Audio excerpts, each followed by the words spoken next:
That's not class. That's generation. It was a mistranslation once again from Crunchyroll. This is just another huge L from Crunchyroll, so don't blame Lurch for this because it's not Lurch, it's not the scriptwriter's fault, it's Crunchyroll's fault. They've done this in the past, just like with Ayanokouji and Kei's conversation in episode 10.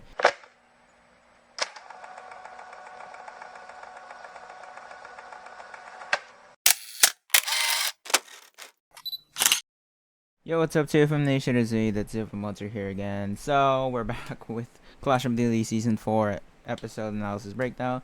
I will have to keep this short. I'm not gonna bring up the light novel PDF that I have. By the way, I'm back. Yeah, I'm so late because internet fucking sucks ass here in the Philippines. PLDT, big shout out to you because you guys are the worst. We had no internet for like 2 days, almost 3 days. So, yeah. I'm back though. Episode 13 analysis, episode breakdown. This time though, I'm only gonna have to make it brief, hopefully. So yeah, I'm not gonna bring up the file PDF. So yeah, of the light novel, which I do have the physical book right here. No, not this one. What am I doing, bro? So yeah. All right, I'm not gonna bring this up. No one's watching this that much anyway. So episode 13.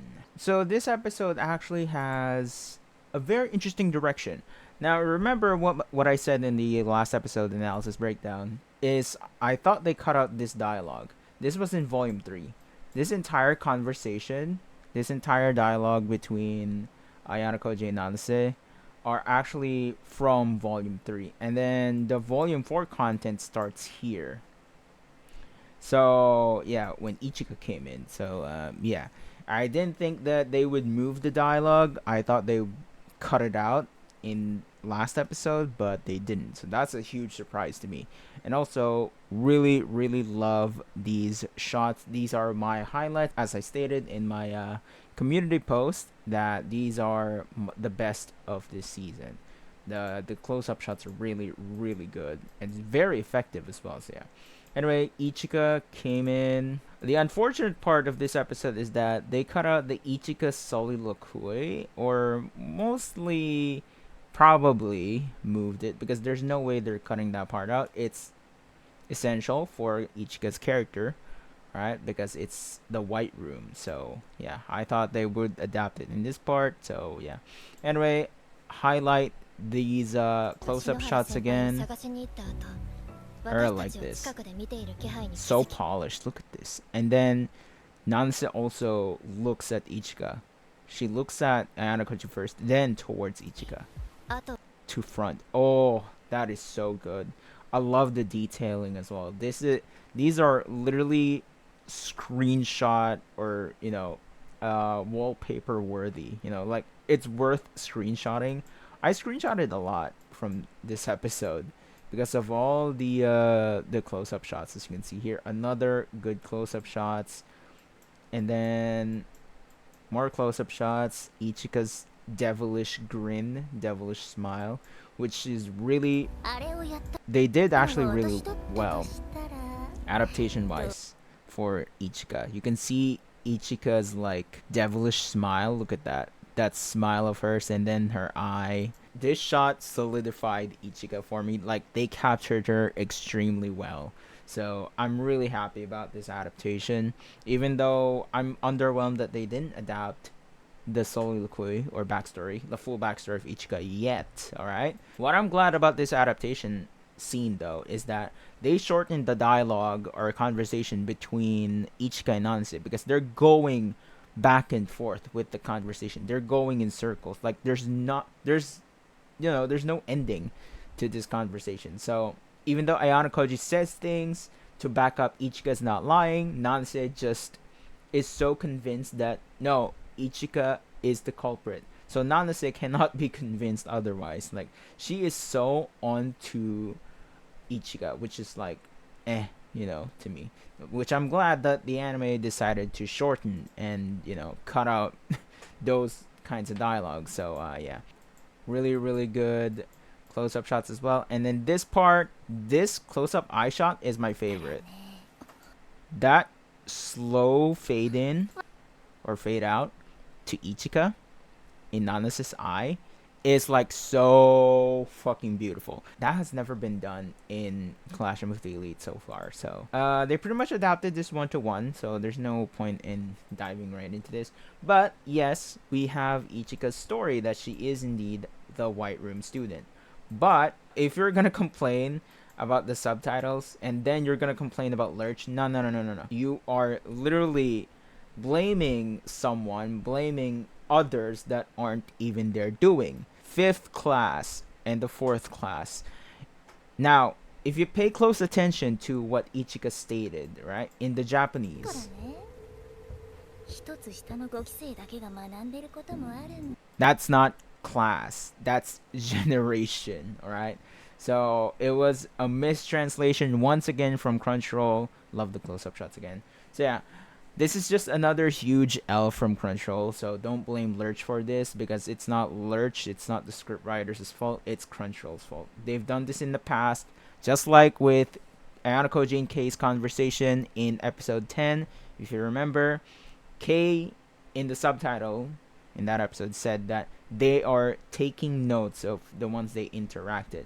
But it was stated that Kei is jotting down, taking notes of who she interacted with, so that she can keep a close eye on, the people, and, to the people that she is talking with, so that she can tell Ayanokouji about her informations. That's another mistranslation from Crunchyroll. So yeah, even now they're still not changing it, because we're not as big of a fan base, big of a fandom as ReZero, because ReZero somehow changed a subtitle or a word in their subtitle. So yeah, they've done it, and I think they've done it twice now for ReZero season 4. So yeah, many fans were furious on X, social media, Twitter. So unfortunately, Clash of Daily is not that big of a fan base. So yeah.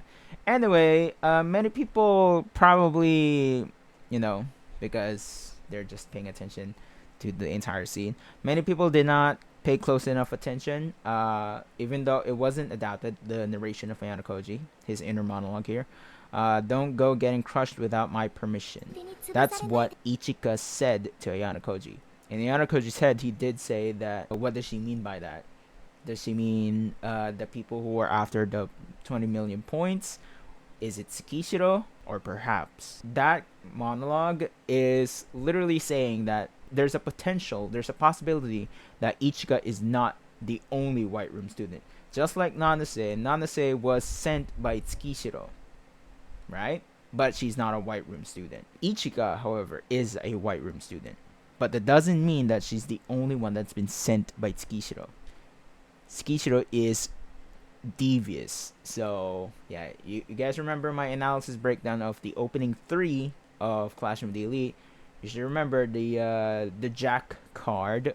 Was it Jack of Club, Spade? Yeah. If you guys remember the meaning behind it, it's more on the devious side of things. So you can see the trickery, right? So yeah, and then yeah. So Ichika defended Ayanokouji, right? In case, but yeah. Anyway, they shortened these scenes as well, and they didn't mention the the people in the top 10, the bottom 10. In this part, Koji was top 1, and then eventually Nagamo took over. But so yeah, that's why it didn't really matter, because in the next episode it will be brought up. So yeah, Koji and the 3rd year students. But yeah, I'm glad they brought up the GPS search, 1 point deduction if you're gonna use it. So yeah, I'm glad they're utilizing the explanation through the the use of it during the scene. So yeah, that's what I really like about the explanation so far, so that it's not spoon feeding the audiences. It's not telling the watchers firsthand, beforehand, because many people were already bored about the establishments in the first few episodes before the island exam arc. So I'm glad that they're doing it like this, because there's so many establishments already in the first few parts in volume 2 adaptation. So I'm glad they're doing it like this. They didn't explain it during the explanation bit, but they're explaining it during the usage of those things during the exams. Those rules, those utilities that you can use. Just like the GPS search, the bottom 10, top 10 getting announced during the 4th day. So yeah, I'm glad they're doing it like this. But yeah, anyway, love the close-up shot again, and then this one again. So yeah. Then Nanas is gone, yay! But she'll be back. There we got Suzune. Yep. All right. And then yeah, we're speed running this because just like in the light novel, they are speed running it because obviously it's just your typical average day. So they had to speed run things, and then 11th day or onwards will be the days that are gonna be extremely chaotic. So that's why in the light novel and in the anime, it's basically the same pacing. It's like speed running through the days, because we're now entering almost at the finale, at the end of the island exam arc. So that's why the anime and light novel sped things up. Don't blame the anime for doing this because the light novel did so as well. If you're just hating on the anime just because you hate the pacing, then you're not even a light novel reader. You're just LARPing, bro. Shut the fuck up. Go reread it again. This part, I'm glad they didn't cut this part out. Like, the one part that I actually loved is the comedy bit. The banter between Ibuki and Ayanokouji. I'm glad they didn't cut that part out. But this is just Ayanokouji taking care of Ibuki. That's why he offered 2 water bottles instead of just 1. The trigger is Suzune, the competition between Suzune and Ibuki. So yeah, that's gonna be an important part of this island exam arc. That's why it was brought up again to Ibuki, and it was brought up again to the audiences, because if you guys don't remember the establishment, Ibuki challenged Suzune. I love the banter. So yeah, this is what I actually love in Clash of the Elite, these small combi bits. Yeah, they adapted all the illustrations pretty much 1-to-1, so I'm really glad about it. So yeah, and then oh yeah, by the way, I had to flex this shot. Look at this, the way it was focused on these characters and then out of focused, blurred out, and then focused slowly on the landscape. So yeah, I really like this. Really good cinematography. So yeah. Anyway, just a filmmaker nerd. I'm glad they didn't cut this part out as well. It was just it's just another comedy bit, just a small slight interaction between the two, and I'm glad they didn't cut that part out. So yeah, and then pretty much shortened some stuffs here and there because it's not that important. The point is of this part though is the Ichinose part to Ayanokouji. All right, because of 4.5 and later on in this volume 4. So yeah, and then the transceiver, which is talking to Sakayanagi. So yeah, that'll be brought up in the next few episodes, because if you guys remember in episode 11, Ayanokouji and Sakayanagi did talk about the plan as well as Ryuin's in this plan cooperating with Ayanokouji. So yeah, the class leaders cooperating together. So yeah, against the first years and third years, they're all working together. All the second year are working together. The class second year leaders are working together in this exam work. That's why I'm really excited. So yeah, anyway, that is that for this episode breakdown analysis. I really love this episode, even though it's another establishment episode. Really well done though. I thought that they're gonna sacrifice this, but it doesn't really feel like it's a sacrificed episode. But we'll see in the next episode's pacing. We'll find out. So yeah. Anyway, hope you'll enjoy this video. I know it's very short. I didn't bring up the file of the light novel and such. So yeah, because I had to speed run this, because I'll upload this by tomorrow, and then if the leak episode leak comes out as well, then I'll have to make another video about that. So yeah, anyway, that is it for now. Thank you guys so much for watching. Hope you all enjoyed this shorter version of my analysis breakdown episode. So yeah, anyway, see you guys on the next one, which is gonna be hype for Konji. Anyway, see you guys then. Peace out.